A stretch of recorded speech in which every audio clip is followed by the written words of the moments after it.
In this video, we're going to talk about 4 things specifically related to Bitcoin, from the CNBC lady to the failed experiment in El Salvador as well. I'm still in New York, so I don't have the lighting and all my post-production programs, etc. I didn't even bring my laptop. I was supposed to stay here for 3 days. I'm staying for a while. I'm playing it day by day. I don't know when I'm getting home. Always remember that nothing in this video is intended as personalized trading advice for you. And yesterday was Juneteenth. Very important holiday. We want to recognize it for sure. So about Bitcoin, you'll remember that El Salvador was the first nation to fully embrace Bitcoin as their national currency. They attempted to anyways. What happened was on September 7th, 2021, they converted to Bitcoin as their domestic currency. And at that point, Bitcoin was trading at $45,900. That means that El Salvador's GDP, not GDP, but total wealth that they own is down about 50% since they made the transition. And like most South American nations, well, the whole world actually, just about every nation in the world, but some South American nations are having significant debt issues. They've got a huge debt problem there. And the other day I was setting up internet at an apartment down here, and the lady there is Chinese, and she was speaking Spanish to some of the customers. And I asked her, how are you speaking Spanish? I thought, because she sounded like she had a Chinese accent. But she told me that she was born and raised in Caracas, Venezuela. And so we started talking about everything that's going on there. And she says that if you have someone sending you money from America or elsewhere in the world to Venezuela, she says that things are not horrible there. It's okay. You can go back there and live a life there. But if you aren't getting money from an outside source, then you're in a little bit of trouble. But to go back to El Salvador, they bought 2,301 Bitcoin when they made the transition, which works out to about $105 million. That wealth total right now, that war chest, is worth about $51 million. So it's come down over 50%, just like that. From a decision in September last year till now, they've lost 50% of the nation's wealth because they made the transition to Bitcoin. And like a lot of people, when it comes to Bitcoin, they won't admit defeat. They won't admit that they made a mistake or that they were wrong. So the president, whose name I'm not going to say, I won't want to butcher his name out of respect, the president who made the decision is saying that, well, it's just the way it goes, they're going to buy more, it's actually an opportunity, all these things that most of these Bitcoiners are saying. He's lost over half of the nation's wealth in a few months, and he's saying, let's double down, let's go deeper. And that's similar to what I'm seeing. I've been watching some of these videos about Bitcoiners talking about it, and they didn't get it right. They don't understand why it came down, and they're starting to say, well, this happened and that happened. Coinbase stopped withdrawals, or interest rates are going up, and they're saying that that's why. I got so much flack when I related it to the tulip bulb mania. And I get the differences, I get that, but I'm saying what I was trying to express is that it is a mania. There's a lot going on where people are rushing into the concept and then rushing out of the concept. And that's what's happening. It's got nothing to do with all the things they're talking about. The so-called Bitcoin experts are talking about, saying here's why this is happening, even though they were completely wrong before that. Whatever.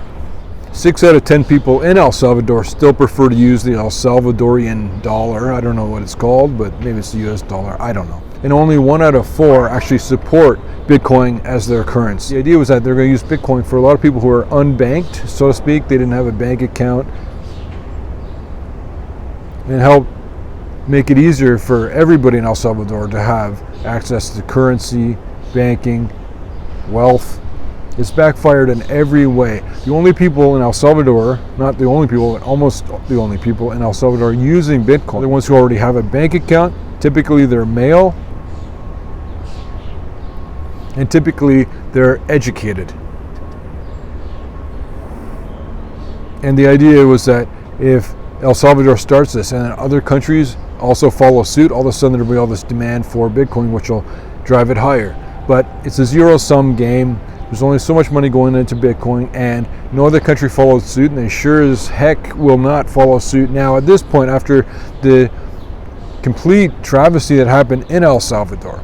A decision by one man or a few people actually just wiped out half of the nation's wealth in a few months. And this is according to Analytics Insight. As of May this year, 2,000 altcoins, 2,000 cryptocurrencies have failed, meaning typically they've gone to zero. And this is what I was talking about before, about the washout of the altcoins. The thing with cryptocurrencies is that there's such polarizing opinions on it. Some people think it's going to go to the moon. Some people think it's going to go to zero. It'll be neither of those two extremes. Altcoins will go to zero. Bitcoin will never, never, never be going to zero. But I want to get to the CNBC lady. She's talking about, I don't remember her name. I'm not in my office. I don't have my laptop. I'm just doing my best, guys, okay? Just something came up. I'm going to do what I can here. This lady on CNBC is talking about how some of the altcoins won't be around for long. Bitcoin will always be around, altcoins won't be. So she's saying the same thing I'm saying. And then she's saying, though, that what I've heard also from my programmer, one of my computer programmers, I've heard from a lot of people, and a lot of people on the media as well, that Bitcoin is digital gold. That's a convenient catchphrase, that it's digital gold, but it's completely not that. And that's how you know she doesn't really know what she's talking about, because she's just parroting the same things that you hear at a cocktail party from some idiot trying to get you to get into cryptocurrencies. But lastly, I want to wrap up this video with my big concern.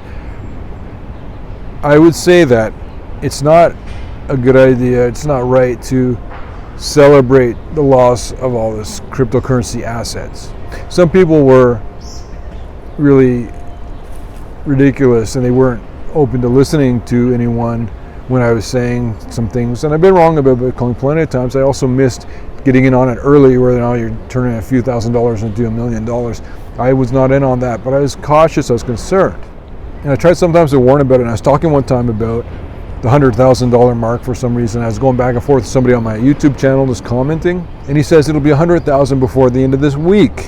And a lot of people believe that. And if there's people saying Bitcoin's going to do this, it's going to go up so much more, and here's why, even though they don't really recognize what's really going on with this, it's a psychological trade. That's all I was trying to get at when I was saying the Dutch tulip bulb mania. It's the same setup. It's a different underlying concept, but it's the same idea, just like the dot-com bubble. Sometimes people think they want to make money and they all pile into one thing, and as they pile into it, it seems to reinforce that concept, and they get even more aggressive about it, and they just keep going further and further. But I was trying to say that don't celebrate that some people who are trying to get a leg up lost money. A lot of people are good, well-meaning people, and of course they are being told by all these people in the media, especially on YouTube, that it's going to go so much higher. And so what do you want them to do? They're doing their due diligence, so to speak. They figure that person seems to know what they're talking about because they're using the right buzzwords. So they say, well, I'll believe that guy, and then they buy into cryptocurrencies. It comes back down, those people maybe didn't have a lot of money, and they're just trying to get a leg up. And this is what my concern is that it's a distraction. You're focused on that. You think that, okay, I'll put all my money into cryptocurrencies, and then you hope that it works out like you're being told it's going to work out. And by the way, there's a lot of legal exposure there if someone's telling you to buy Bitcoin and it goes low. You took a loss on that. There is legal exposure there for the person who told you that. Sorry, I'm all over the place today. I'm not getting enough sleep. But listen, my big concern is that people will have all their money into Bitcoin, and then that's that, and they hope and pray for that to work out. I'm saying have your irons in a few different fires. Is that the right expression? I don't know. Have a lot of things on the go. Some things will work out, some won't. You don't just put it all into one. One thing you can do, if you have a few $100s that you want to turn into a few thousand, do things like read the peterleeds.com newsletter. A lot of times people will ask me a question that I answer the person by email, and Stephanie gets a copy of that, and she'll take it if it's relevant, pull it out of the email, and put my response right in the email newsletter. So you're getting not only the stock picks, the swing trades, you're also getting all of these responses that I'm giving to lifetime subscribers, a lot of the responses I'm giving to people that she finds to be relevant. So if you pinned your hopes on Bitcoin only, there are other alternatives. And I would suggest that you start looking for other options to try and make some money, because as you know, my premise is all playing out, as I told you for over a year now, a couple of years. It's all playing out exactly as I expected, which is scaring the living daylights out of me. It's all going to come down together, I told you, and now it is. And I read in an article yesterday that they said it's all coming down together. I'm like, that was my idea. That was my... But you don't get any glory out of predicting Armageddon. And a few questions somebody asked, are we going into like a Mad Max style world? Not at all. That's not what I implied at all. That's not what I mean at all. I don't think it'll be like that. I'm just saying that a lot of people are going to lose a lot of money in this. Well, they are losing a lot of money right now, as everything I told you playing out is playing out. Everything's coming down together. It's all about the curtain getting pulled back. It's all about the delusion minimizing. And I've been saying this for ages, but people didn't listen to me very much. Some people did. A lot of people, my core group here, I love you guys. You guys are awesome.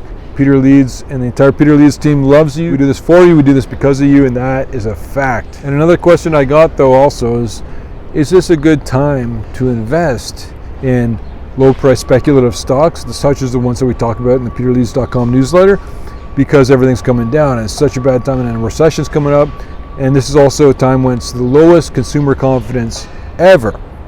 People don't have a lot of money and they don't want to buy anything right now. And my response to that is that it's always a great time to get into the right kinds of stocks, and that's also why we're doing swing trades, where you can make 10-15% on one stock in a matter of a week or less sometimes a couple of days, sometimes a couple of weeks.